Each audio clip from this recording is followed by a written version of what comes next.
And the second viral topic is, যেটা এখন কিছুটা থেমে গেছে।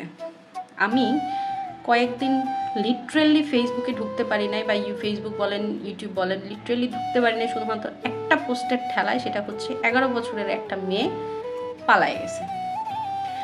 যে যার মতো মন চাইছে সে সেরকম পোস্ট দিতেছে। কেউ বলতেছে 11 বছরে তো ভাই বুঝতামই না, এইটা বুঝতাম না, সেইটা বুঝতাম না, এইটা করতাম না, সেইটা করতাম না, এখন মেয়েরা এইটা করে সেইটা করে, টিকটক করে, তাইলে কি? তারপর আবার কি মেয়ের দায়িত্ব কি? তার মা হচ্ছে গিয়ে কিডনির নাকি ক্যান্সারের কি একটা সমস্যা ছিল, সেই ক্যান্সারের সমস্যা থেকে সে তার মা ক্যান্সারের সাথে লড়াই করতেছে, আর সে এই কাজটা করছে। হ্যাঁ, তার এই অসুস্থ অবস্থায় হাসপাতালে রেখে সে পালায় গেছে। এই ধরনের মানে যে যেখান থেকে যেরকম পারতেছে। আবার কারো কাছে শুনতেছে মেয়েটার বাড়ি নাকি বরিশাল নিয়ে অনেকে ক্রিটিসাইজ করতেছে। আবার অনেকে মেয়েটা নাকি টিকটক করতো, টিকটক নিয়ে ক্রিটিসাইজ করতেছে।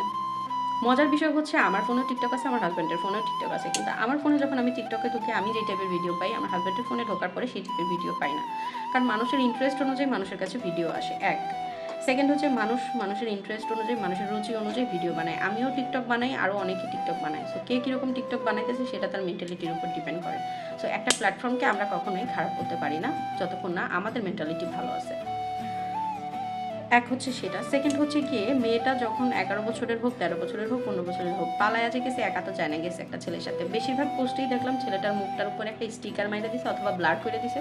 ইভেন ছেলেটা সম্পর্কে কোনো ভালো তথ্য আমি পাইলাম না। কোনো পোস্টে দেখলাম না যে ছেলেটার বয়স লেখা আছে বা ছেলেটার বাড়ি কোথায় কি এরকম খুব হাইলাইট করে লেখা আছে। কারণ আদারওয়াইজ আমি মেয়েটা সম্পর্কে এত কিছু যখন শুনতে পারছি, ছেলেটা সম্পর্কেও কিছু না কিছু শুনতাম যদি মানুষ সেটা লিখতো। আচ্ছা, দোষটা কি শুধু মেয়েটার? দোষটা কি শুধুমাত্রই মেয়েটার? ছেলেটার কোনো দোষ নাই।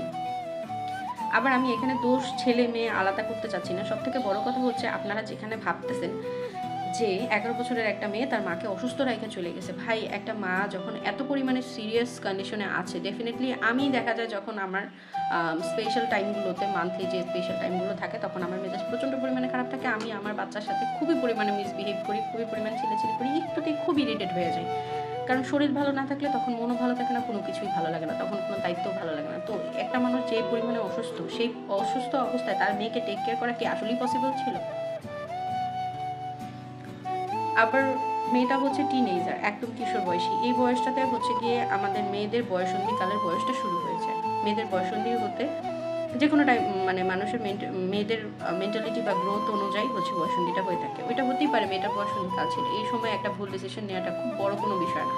আমাদের বিষয় হচ্ছে কোনো প্ল্যাটফর্মকে দোষ না দিয়ে আমাদের বিষয়টা হচ্ছে কি এটাকে আসলে কে কীভাবে ইউজ করছে সেটা খেয়াল করা। আমাদের সন্তানরা বা আমাদের ছোটো ভাই বোনরা, আমার সন্তান এখনও ছোটো, আমার বয়সী যারা আছে তাদের সন্তান অনেক ছোটো, আমাদের হচ্ছে ছোটো ভাই বোন আছে যারা এখন টিকটক ইউজ করতে পারে। আমাদের উচিত হচ্ছে টিকটক না শুধুমাত্র, সেটা যাই বলেন, গুগল, আমরা টিকটকরে যে এত ক্রিটিসাইজ করি যে টিকটক খারাপ, টিকটক খারাপ। আচ্ছা, গুগল নিয়ে যে কেউ কখনো কোনো দিন কোনো কথা বলে না, শুনছেন কখনো গুগল নিয়ে কেউ কখনো কোনো খারাপ কথা বলছে? ভাই, সব থেকে খারাপ সাইটগুলো গুগলেই পাওয়া যায়। আমি যত বাজে জিনিস সার্চ করি সেটা কিন্তু গিয়া গুগলেই করি, রাইট? সেটা কিন্তু কি আমরা টিকটকে করি না, সেটা আমরা গিয়ে ইউটিউবে করি না, সেটা আমরা গিয়ে অন্য কোনো সাইটে করি না। To be very frank about that.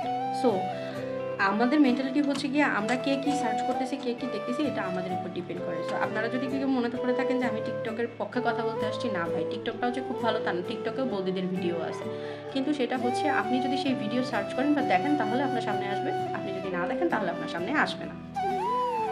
So বিষয়টা হচ্ছে এখানে।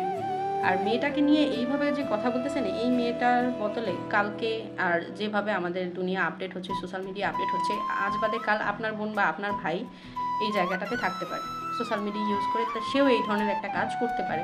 এই মেয়েটাকে এত পরিমাণে ভাইরাল করতেছেন, আজ হোক কাল হোক 5 বছর পর হোক, এই মেয়েটা তার ভুল বুঝতে পারবে। তারপর যখন তার একটা সংসার লাইফে যাওয়ার সময় আসবে বা সে যখন একটা উন্নতি করার বয়স আসবে, তখন আসলে সে কীভাবে এই জিনিসটাকে ওভারকাম করবে? আপনি হয়তো আজকে একটা পোস্ট শেয়ার করেছেন, কালকে আপনি সেটা ভুলে যাবেন বা আপনার টাইমলাইন থেকে চলে যাবে, কিন্তু এই জিনিসটা তার লাইফে যে একটা কত বড় দাগ হয়ে থাকতেছে, এটা কখনো ভেবে দেখছেন যে একটা মেয়ের জীবন নষ্ট করতেছেন আপনারা? কেউ মেয়েটার ছবিটাকে ব্লার করে দিচ্ছেন না, কেউ মেয়েটার ছবিটাকে স্টিকার মেরে দিচ্ছেন না, সবাই শুধু 11 বছরের মেয়ে পালাই গেছে, 11 বছরের মেয়ে পালাই গেছে, 11 বছরের মেয়ে পালাই গেছে। এটার পিছনে একটা কারণ তো আছে রে ভাই, সেই কারণটা খোঁজার চেষ্টা করেন। কোনো মানুষকে শুধু শুধু ব্লেম করার কোনো মানে হয় না। তো আমি আসলে এগুলো নিয়ে খুবই ফেড আপ। আমি জানি না কেন আমার এই জিনিসগুলো খুবই বাজে লাগে, হয়তো আমার মেন্টালিটি আপনাদের সাথে মিলবে না, এই জন্য হয়তো আপনাদের কাছে আমার ভিডিও ভালো নাও লাগতে পারে। যদি না লাগে প্লিজ স্কিপ, আমার এতে কোনো সমস্যা নেই। বাট আমি জাস্ট বলতে চাই ভাই যে আসলে শুধুমাত্র শুধু দোষ না খুঁজে একটু দেখেন যে আসলে কারণটা কী। মানুষ চুরি করে, চুরি করার পিছনে একটা কারণ থাকে। মানুষ ডাকাতি করে, ডাকাত হওয়ার পিছনে একটা কারণ থাকে। ওই যে কথা বলে না, যে কচু গাছ কাটতে কাটতে মানুষ ডাকাত হয়। সো কচু গাছটা কাটা শুরু হয়েছে দেখে সে একটা টাইমে গিয়ে ডাকাত হয়েছে। সো আপনাকে আগে ওই কচু গাছ কাটাটা বন্ধ করতে হবে, তাই না? সো ভালো থাকবেন এভরিওয়ান, টাটা, আল্লাহ হাফেজ।